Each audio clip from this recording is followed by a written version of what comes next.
नमस्कार साथियों, एग्जाम्पल 22 के चैनल पर हृदय की अनंत गहराइयों से आप सभी का स्वागत है। साथियों, आज हम पढ़ेंगे एंशियंट हिस्ट्री या मिडेवल हिस्ट्री से इम्पोर्टेंट क्वेश्चन लेकर के आया हूँ, यानी प्राचीन इतिहास और मध्यकालीन इतिहास से इम्पोर्टेंट क्वेश्चन है। आइए देखते हैं आज का पहला क्वेश्चन क्या रहेगा। तो पहला क्वेश्चन है, वैदिक काल में पड़ी नाम से जाने गए समुदाय का मुख्य व्यवसाय क्या है। क्या है जो शब्द पड़ी जो शब्द है वो किसके लिए उपयोग किया गया, किस समुदाय के लिए प्रयोग किया जाता था, ये पूछा गया है। तो ये प्रयोग किया जाता था, तो इसका राइट आंसर रहेगा व्यापार के लिए। किसके लिए? पड़ी जो शब्द है वो किस समुदाय के लिए प्रयोग किया जाता था? व्यापार करने वाले लोगों के लिए उस समय वैदिक काल में प्रयोग किया जाता है। इस समय व्यापार करने वाले को व्यापारी कहा जाता है। उस समय पड़े जो शब्द प्रयोग होता था व्यापार के लिए होता था। आइए नेक्स्ट क्वेश्चन देखते हैं।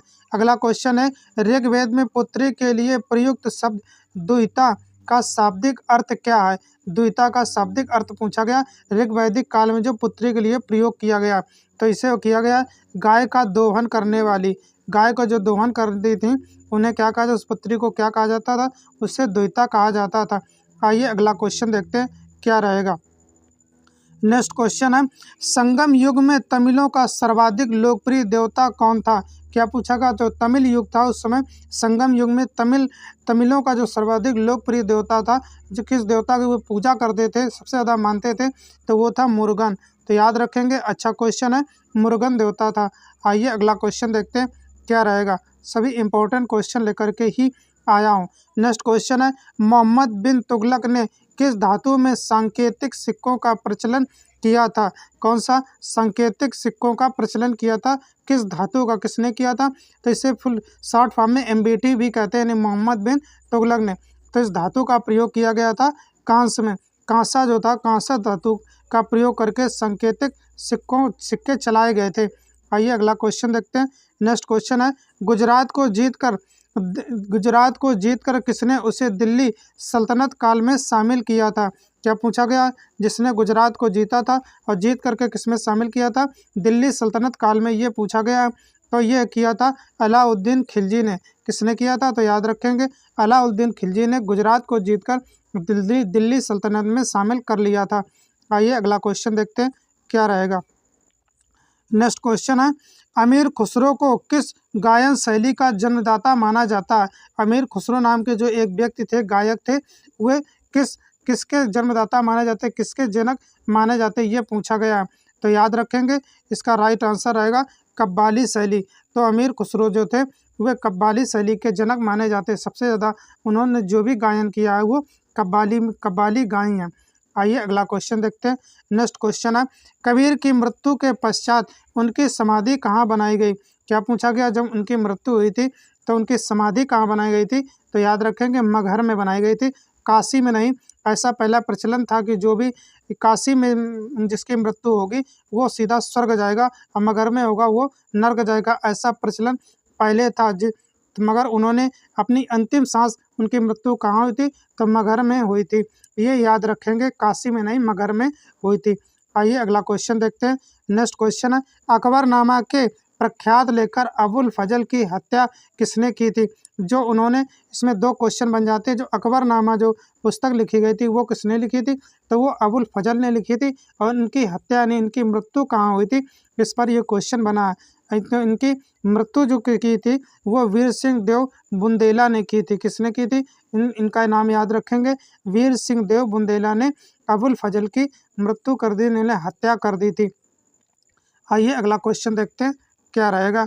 नेक्स्ट क्वेश्चन है, बागी शहजादे खुसरो को आश्रय देने के लिए जहांगीर ने किस सिख गुरु को मृत्यु दंड दिया था। किसको आश्रय देने के लिए बागी शहजादे खुसरो को आश्रय जब दिया था तो उस समय शासनकाल था जहांगीर का। तो जहांगीर ने उनको मृत्यु की सजा सुना दी थी। कौन से सिख गुरु थी, ये पूछा गया। तो याद रखेंगे, सिख गुरु हुए थे अर्जुन देव। तो अर्जुन देव को ही कि जहांगीर ने मृत्यु की सजा सुनाई थी। किसको आश्रय देने के लिए? तो याद रखेंगे, बागी शहजादे खुसरो को आश्रय देने के लिए। आइए अगला क्वेश्चन देखते हैं। नेक्स्ट क्वेश्चन है, पांड्यों का उल्लेख सर्वप्रथम किस विदेशी यात्री ने किया था। जो पांडव जो थे, 5 पांडव थे उसका उल्लेख सर्वप्रथम किस विदेशी ने किया था, ये पूछा गया है। तो याद रखेंगे मार्को पोलो ने। किसने किया था? मार्को पोलो ने पांडवों का उल्लेख किया था। आइए अगला क्वेश्चन देखते हैं क्या रहेगा। सब इम्पोर्टेंट क्वेश्चन है। नेक्स्ट क्वेश्चन है, व्यास नदी का प्राचीन नाम क्या था? व्यास नदी जो थी उसका प्राचीन नाम क्या है, ये पूछा गया, यानी पुराना नाम क्या है? तो इसे याद रखेंगे विपाशा कहा गया है। पुराने प्राचीन नाम में व्यास नदी को विपाशा कहा जाता था। आइए अगला क्वेश्चन देखते हैं। अगला क्वेश्चन है, 6ठी शताब्दी ईसा पूर्व में वत्स महाजनपद की राजधानी कहाँ थी? उस समय महाजनपद कितने थे? तो 16 महाजनपद थे। 16 महाजनपदों में किसकी राजधानी पूछी गई है? तो वत्स जो महाजनपद है उसकी राजधानी पूछी गई। तो याद रखेंगे वत्स जनपद की जो राजधानी थी, कैपिटल थी, वो कौशाम्बी थी। याद रखेंगे वत्स जो जनपद थी इसकी राजधानी राजधानी जो थी कौशाम्बी थी। आइए अगला क्वेश्चन देखते हैं क्या रहेगा। नेक्स्ट क्वेश्चन, अगला क्वेश्चन है, पाटलिपुत्र नामक नगर की स्थापना किसने की थी? पाटलिपुत्र जिसे वर्तमान में पटना कहा जाता है, बिहार की राजधानी जो पटना है, उस पाटलिपुत्र नाम के नगर की स्थापना किसने की थी? तो याद रखेंगे इसकी स्थापना उदयन ने की थी। ये हर्यक वंश से संबंधित थे। इन्होंने ही उदयन थे, उन्होंने पाटलिपुत्र की नगर की स्थापना की थी। ये याद रखेंगे आप लोग। आइए नेक्स्ट क्वेश्चन देखेंगे। मगध का प्रथम राजवंश कौन था? मगध जो था, मगध साम्राज्य, उसका प्रथम राजवंश कौन था? तो हर्यक वंश था। कौन था? हर्यक वंश जो था उसने पहले मगध पर शासन किया था। आइए नेक्स्ट क्वेश्चन, बुद्ध द्वारा गौ हत्या को बौद्ध मतावली क्या कहते हैं? जो गौ हत्या कर देता है बौद्ध धर्म में उसे क्या कहते हैं? बौद्ध धर्म वाले उसे क्या मानते हैं, ये पूछा गया। तो उसे कहते हैं महाभिनिष्क्रमण। तो याद रखेंगे उसे क्या कहा जाता? जो गौ की हत्या कर देता है बौद्ध धर्म में उसे महाभिनिष्क्रमण कहा जाता है। आइए अगला क्वेश्चन देखते हैं क्या रहेगा। नेक्स्ट क्वेश्चन है, सल्तनत काल में अश्वशाला के प्रधान को क्या कहा जाता था? जो अश्वशाला जो किसकी, अश्व माने होता घोड़ा, घोड़ा की जो रखवाली करता था, जो भी कार्य संभालता था, उसके प्रधान को क्या कहा जाता है? तो उसे आमिर ए आखूर कहा जाता है। याद रखेंगे आप लोग, आमिर ए आखूर कहा जाता था जो अश्वशाला का प्रधान होता था।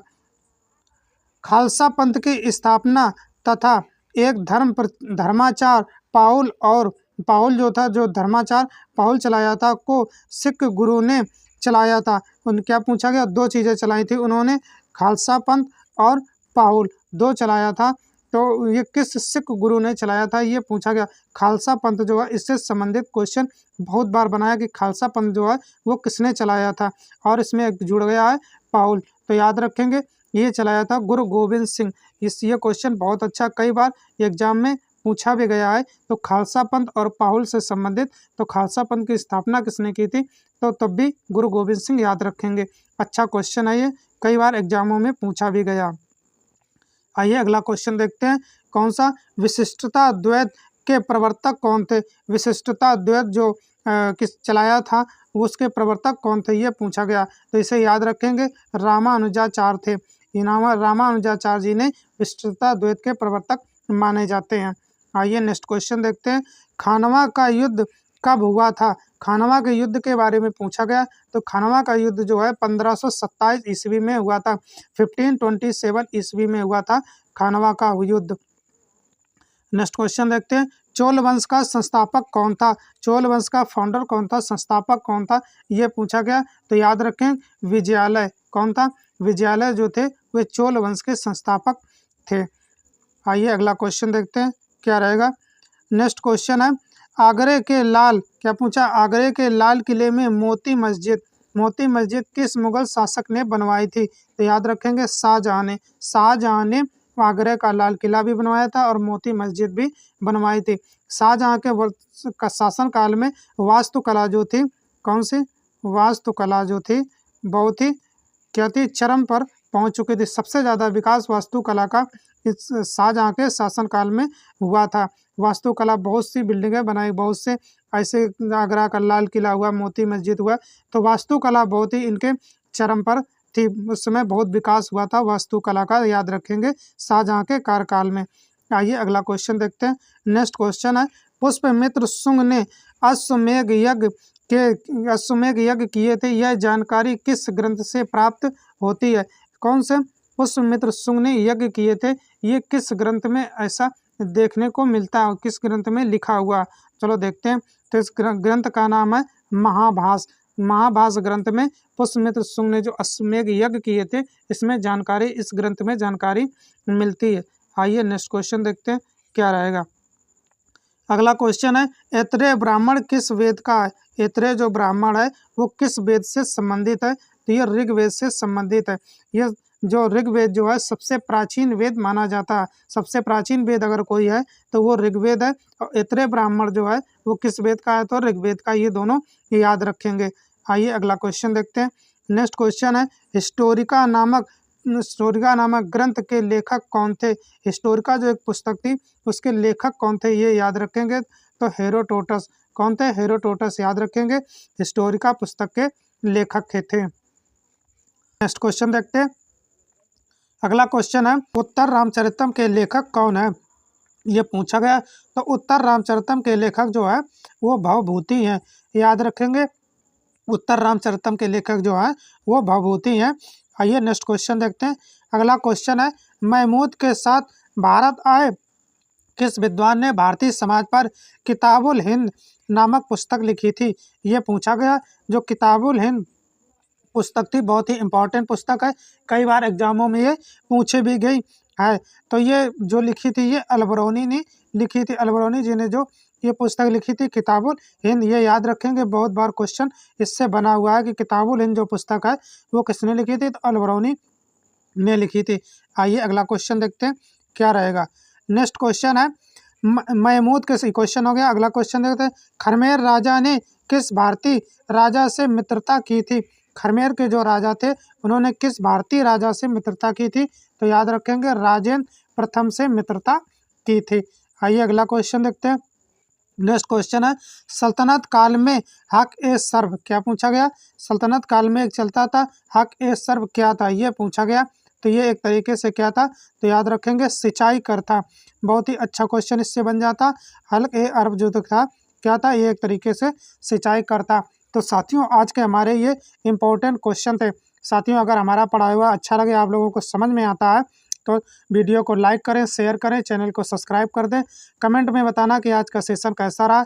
लाइक कर दिया करें जिससे हमें बहुत ही मोटिवेशन मिलता है। साथियों अपना अमूल्य समय निकाल कर हमारे चैनल पर जुड़ने के लिए, हमारा वीडियो देखने के लिए बहुत बहुत धन्यवाद। Thanks for watching this video.